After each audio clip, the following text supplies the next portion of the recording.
The LinkedIn photo of a quote-unquote thought leader or someone that's got influence is that person that's on a stage with a little headset, with some logo behind them and some people in front of them, and they're being respected. And, I mean, one of the problems with social media, I think, is that we all want to project this idea of being perfect.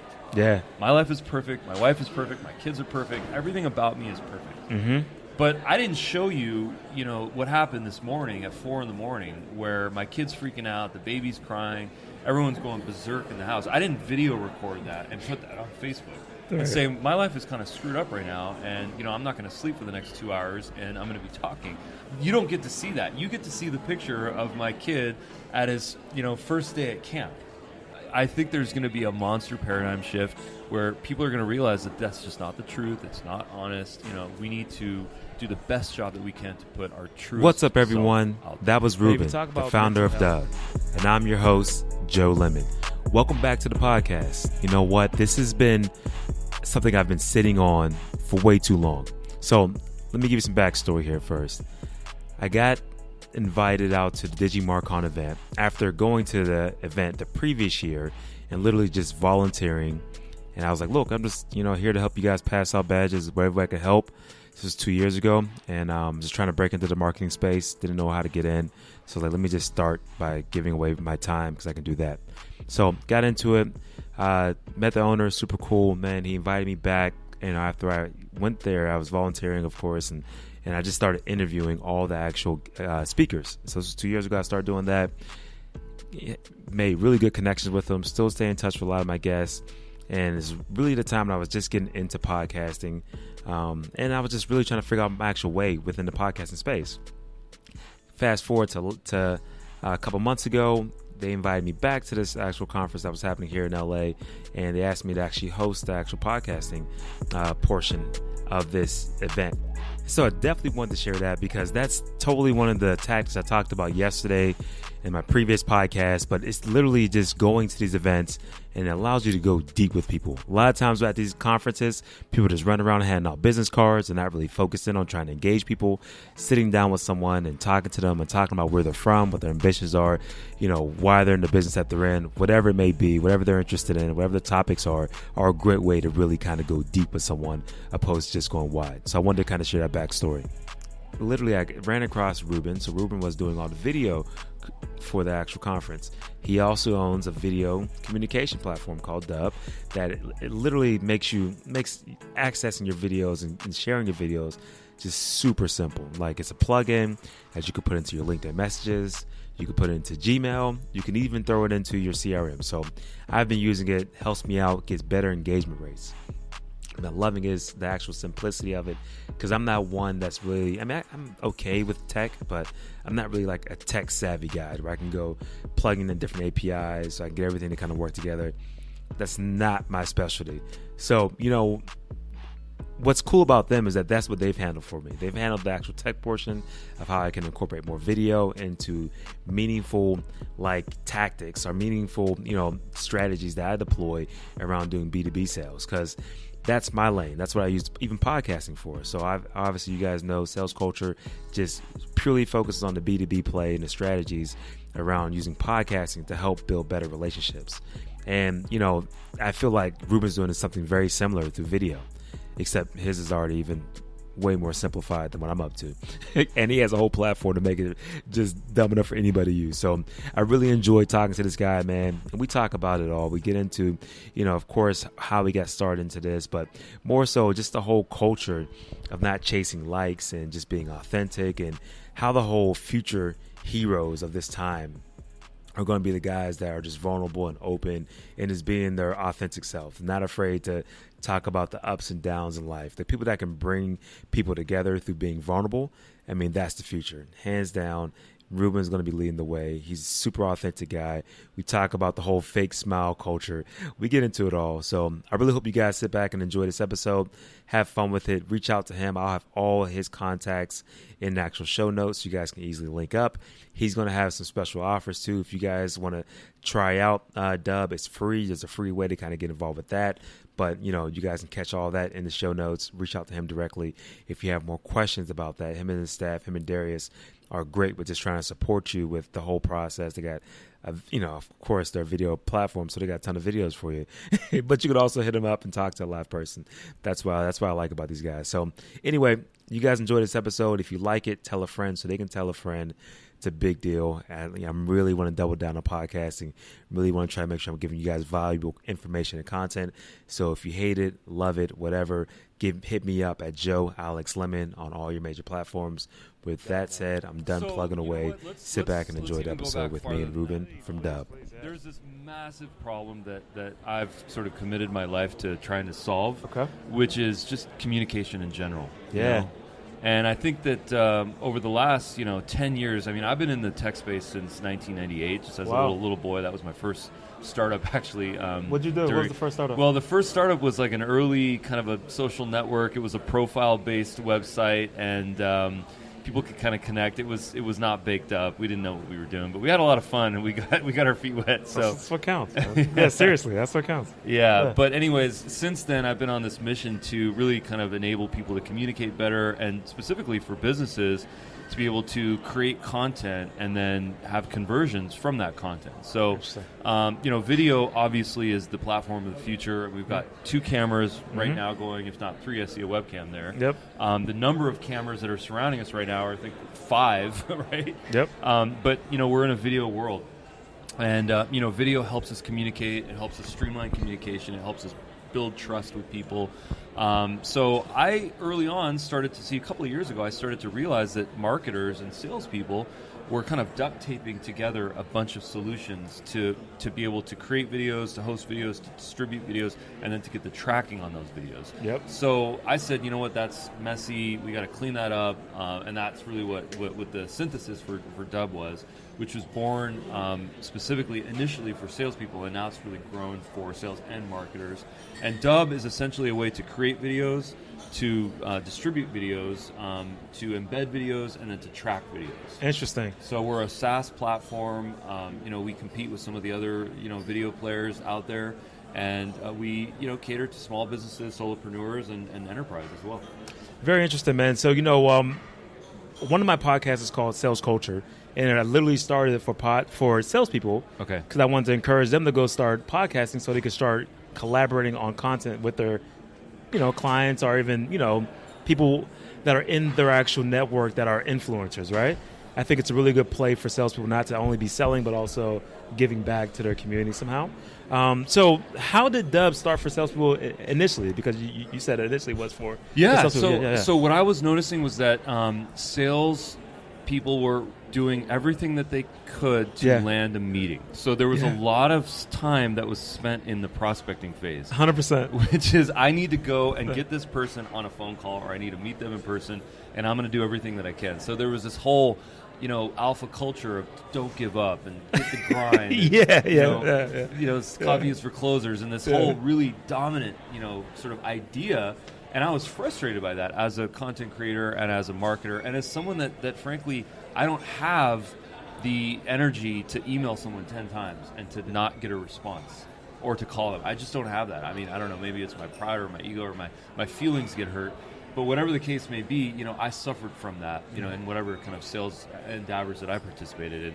I said there has to be a better way. We need to be able to prospect with content to get the person's attention, have them, enticed, curious, to click on a little animated GIF within an email, watch a video, 15, 30-second video, consume, get some information, be delighted, build trust, understand what the value prop is, realize that there's empathy, that there's some addressing of some pain point that they have, and that there's a potential solution and better path. Click on the call to action, schedule a time within Calendly, within Acuity Scheduler, within whatever scheduling program, fill out a form, put a credit card in, do whatever they need to do to realize value from the prospect's perspective, but then also move down the funnel for whatever that salesperson is. I think the idea of being in sales now has migrated to being a consultant, to being an educator, to being an advocate, to someone that's providing value. So I want to give and enable people to be able to communicate with video and do all those things. I love that, man, because I think you're spot on. If we talk high level about it, me being in sales for almost about 11 years now, and it's like it's totally shifted from when I first got into I used to pick up the phone call, and I used to hate this job too. I used to make it literally 120 dials a day. Yeah. And had 20 decent conversations. Out of that, 100 people hanging up out on me. Right. You know what I mean? So you're burning through people, which is the exact opposite of what I was really about, which is trying to build this legacy of lifelong relationships and just being good to people, man. Like, you want to put out good vibes. You want to get them back your way, right? Just the basics about being a human. So, I mean, and you're right. Sales is very alpha culture, but I think it has to shift in this day and age. And I'm noticing that. Yeah. I mean, I'm noticing, women are just doing an amazing time in sales. They're killing it. Yeah. The nurturing component, the maternal, not to be sexist or to be stereotypical like Sure. that, but there are certain components that we'll see that are feminine traits per se. Those could exist in men or women or whatever gender you are. Right. But it's the nurturing, compassionate, empathetic. I want to understand your problems and I want to help you solve them. Yeah, I mean, because, I think, and there's multiple factors I think that we could both throw in there. The amount of information out there these days, the amount of things that are constantly coming past our path. So having someone to kind of guide you through that process, right, that actually gives a damn about you coming out okay on the other end of it, and not just trying to get something out of you, extract something only. That's where I think sales has to go. So you having an actual platform, then? Is it an actual piece of software? Or? It's a software. It's a fully built SaaS platform. There's a Chrome extension. There's a mobile app. There's an Outlook integration. There's a Gmail integration. There's 20-plus CRM integrations. Wow. So HubSpot, Salesforce, you name it. What CRM do you use? HubSpot. We're fully integrated. We're an active partner, and we've got a HubSpot integration right there, even for the free CRM. I think that HubSpot's killing it right now, man. Yeah. I like what they're doing. Salesforce I've used in the past as well. You guys work with Salesforce as well? Yeah, we have an integration, direct integration to Salesforce. I think Salesforce is so robust for most companies, it doesn't make sense. Yeah. At least for the ones I've used and the times I've used it. But HubSpot seems to work for a lot of people, man. Love it. Because it's more of that inbound approach, right? Yeah, as a company, we actually used HubSpot. I'm certified in all the HubSpot things, but we actually used HubSpot, and we were in the startup program in our early days, which I think if anyone's interested in getting into a CRM plus marketing automation, Google the HubSpot startup program and find an avenue, because you can get a full-on account for, I think, less than $100. Yeah, it is. That's a hookup. Yeah, I don't know if you have a hookup on that, but people should Google search that. There's a bunch of avenues for that. Okay, yeah. But that's a really good way to save a lot of money to get into HubSpot, but then realize that after 12 months, they're going to sell you. They're going to say, now you're grown up, and now you got to go pay the premium, which that gets expensive. That gets into the hundreds. If you have multiple users, that could be $800 a month. So, we were hit with that bill, and we said, look, it's a great platform. We can afford this, but what we decided to do was to use the HubSpot free CRM and then actually build out a server with Mautic. Interesting. Which is an open source marketing automation platform. Okay, I'm not familiar with this one. So this one's great. So it'll give you mostly all the feature that HubSpot's going to give you with respect to the marketing automation, building workflows, sending outbound emails, and then that's going to allow you to completely connect to your free HubSpot CRM. The cool thing about it is that you can get hosting for $5 to $10 a month. Wow. So you have a full-on marketing CRM and automation platform for $10 a month. Oh, I definitely got to check that out, man. Because that's what we use at DUBB, and we've had a lot of success with that. We've customized it, but it's been very cost-effective, but also just it works like a champ. What's up, everyone? So I wanted to break away from the podcast. Hopefully you guys are enjoying this conversation. And I want to tell you guys a little bit, quick plug for myself about why I got into launching SalesCulture. I really got hooked on the podcasting, and I started grabbing the microphone myself because back in the day, man, I used to have like a huge stutter. So I never was really confident like that, just opening my mouth, talking to people. I'm talking about elementary style life. I started opening up after my parents got me braces, and literally, podcasting has been something that's been special to me. It's been close to me. And so when I launched SalesCulture, obviously, I want to talk about sales. I want to see how we could deploy some of these newer wave tactics and strategies and leverage this audio space to bring people together. Like, that was my thing. Like, I wanted to just get better on the microphone. I wanted to get better at having conversations with people, find a reason, or like an ice-breaking tool for the most part, as some of my friends call it, as a way that I can just meet anybody and start a conversation with anybody. But man, just the backstory of just knowing that I used to suck just having conversations one-on-one, and just working on that and building that craft of just learning how to communicate has been awesome for me. So hopefully you guys are enjoying this podcast. But if you have any questions about launching your own podcast, if you were thinking about putting some advertising dollars towards podcasting, hit me up. I would love to support you in any way possible. Obviously, because I'm just a fan of the space. I want to see this podcasting space win. I want to dominate. So if I could be of any service to you, hit me up. This is free consultation stuff here, and I'm just getting this agency off the ground. I'm just getting out the gate, so I'm looking for reps too. So, but with that said, you can find me at SalesCulture.work. Feel free to hit me up in the show notes. Always, you can reach me at Joe Alex Lemon. LinkedIn is my hottest platform right now. With that said, let's get back to the episode. All right, man. That's enough plugging HubSpot. Let's get back to DUBB here, man. So tell me about how you guys are scaling your business right now. How are you guys building it up? Yeah. And what's the process like?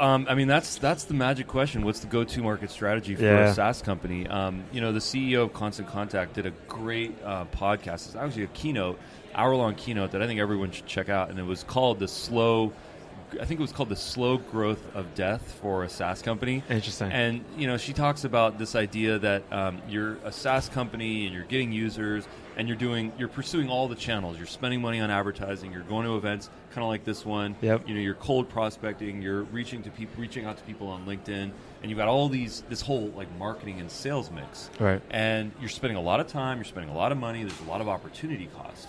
And that's exactly what we did in the beginning. It was a very outbound effort, right? So we would prospect, we would email people, we would try to, get people on LinkedIn. And what we realized was that there was this huge opportunity cost, which was not creating content. So we were going through this process, and after 3 months or 4 months, we said, hey, we emailed 1,000 people. We called, 50 people per day for the last X number of days. Good for us, right? But then what we realized was that our content channels were kind of empty. Our blog was empty. Yeah. Our YouTube channel was empty. Our social channels had very few followers. We're still working on that, but everything was sort of empty. So, two things were really lacking. Number one was this ephemeral content mix that every day there was some loop that we would get people into where they would expect to receive something from us. Sure. Right, on social channels. And then secondly is our evergreen content, which was our blog and our YouTube channel and our ebooks and the resources and the recorded webinars that we have on our website. So we just sort of something clicked, and we brought on this super talented video creator. His name is Shannon. Shout out to Shannon. Nice. And he helped us to build this whole mix of like daily content. So we're publishing to our blog every single day. We're producing a video on YouTube. Our YouTube channel is DUBB, so DUBBAPP. Nice. YouTube.com/DUBB. And we are producing content every day. So ebooks, webinar recordings, YouTube videos, and then the ephemeral content that we're putting out there.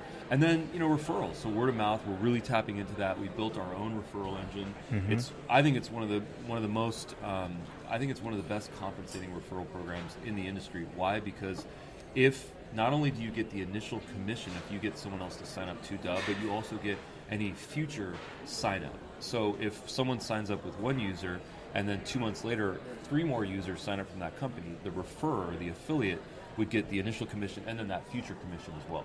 Super cool, man. You know what? Do you mind pressing into, and tell me if you don't have enough time to kind of dive into it right now, but we'd love to hear more about your daily content strategy, because I think that is one of the most killer things that companies try to overcome, especially if you're a person that's in the field a lot, or if you're on site with clients and you might not have the time, quote unquote, as a reason or an excuse to kind of carve out that actual moment to say, all right, today's my daily show or my daily drop of blank. Can you guys talk about how you laid out that strategy a little bit? We do a lot of things for our daily content loop.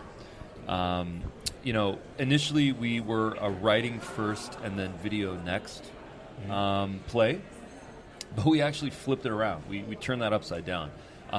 Since the beginning of time, we would write stories, and and then the visuals would come as a result of that, photos or imagery or something that visually we could look at. But I think with the video platform and now our ability to just click record within 2 seconds and start communicating, stream of consciousness as honestly as we possibly can, I think that's flipped a little bit. So to answer your question, we actually start with video content, and really that starts in the morning.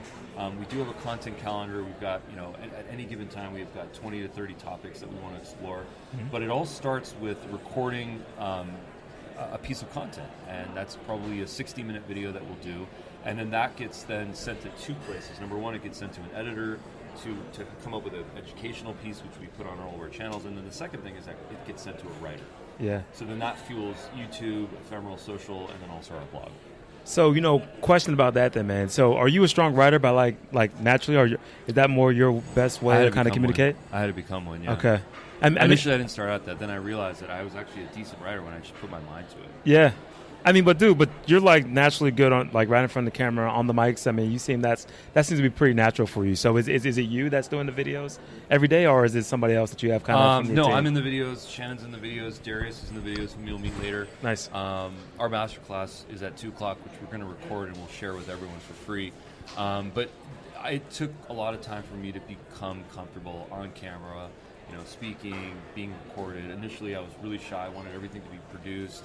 I was hiding behind tech. I have all these cameras, lights, and I'd make sure my hair was right, and my eyebrows were done correctly, and then I just sort of realized that it was taking a toll on me, personally, because I can't continue to do that and always want to, project something perfect. So then I just sort of leaned into my casual nature.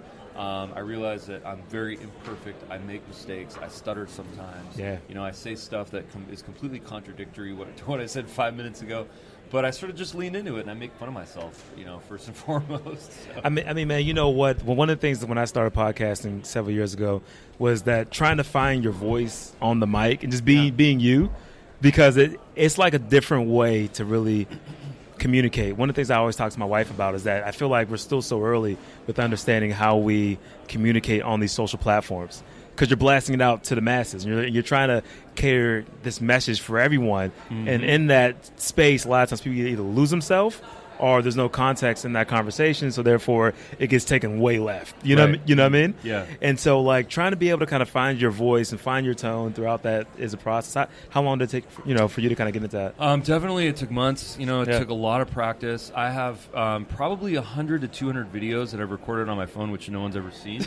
Just walking on a basketball court or walking down a corridor or just in my car, driving. I used to on my little magnetic phone holder on my AC unit, I used to just put the phone up there in vertical mode. I used to hit the record button, and then I would just talk for an hour, and I would pretend like I'm doing a podcast or I'm doing a pitch or I'm doing something kind of like this. Yeah. And I would a stream of consciousness. You're just rolling. Yeah. Yeah, exactly. And then I realized that if I tried to write things before I would say them, that's where the problems would happen. I would stutter and I would make mistakes, and I would try to project something that is not completely fluid and completely streamed from my consciousness. And then I just said, I just need to have a direct path from my brain to my mouth. And whatever the hell is going to come out is going to come out. And the other thing that I really embraced is this idea of radical honesty. Yeah. Okay. Where Talk about it, man. Well, look, we all want to project something out there. We see, Darius and I were talking about this image where the LinkedIn photo of a quote-unquote thought leader or someone that's got influence is that person that's on a stage with a little headset with some logo behind them and some people in front of them, and they're being respected, and that's elevated to the top, and everybody's praising them. Yeah. I get it. Everyone has that, and maybe I have a couple images like that somewhere, but we all want to project that, but it takes a toll on us, and it's not sustainable, right? Because that's not what we are. One of the problems with social media, I think, is that we all want to project this idea of being perfect. Yeah. My life is perfect. My wife is perfect. My kids are perfect. Everything about me is perfect. Mm-hmm. But I didn't show you, what happened this morning at 4 a.m, where my kid's freaking out, the baby's crying, everyone's going berserk in the house. I didn't video record that and put that on Facebook. And say, my life is kind of screwed up right now, and I'm not going to sleep for the next 2 hours, and I'm going to be talking. You don't get to see that. You get to see the picture of my kid at his first day at camp. smiling. And everybody's having the blast. The wife holding hands. The baby's in the front. Yeah. And I think there's going to be a monster paradigm shift where people are going to realize that that's just not the truth. It's not honest. We need to do the best job that we can to put our truest self out there.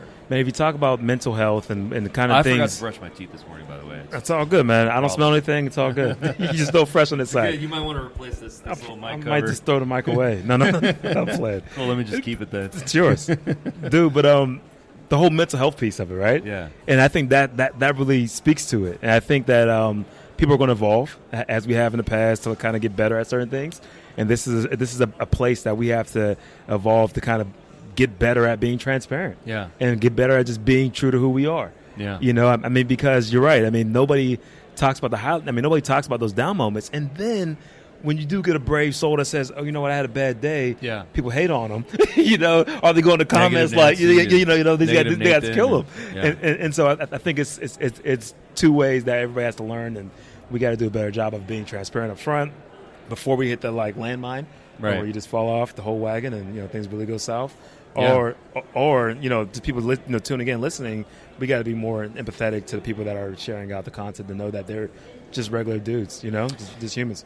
Yeah, exactly. The fake smile has become a big problem in our society. Yeah, the fake smile. Everyone just hits the record. We see them on LinkedIn. That's a lot. Podcast in itself. The fake smile. Yeah, that's a good one, man.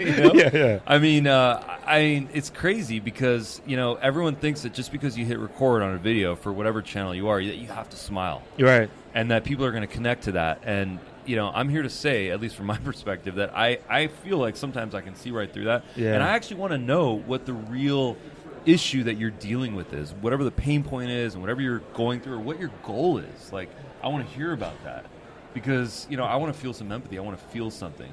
So that's just but dude, back to sales, and that to me makes the best salespeople, and that's why I believe like how we're talking.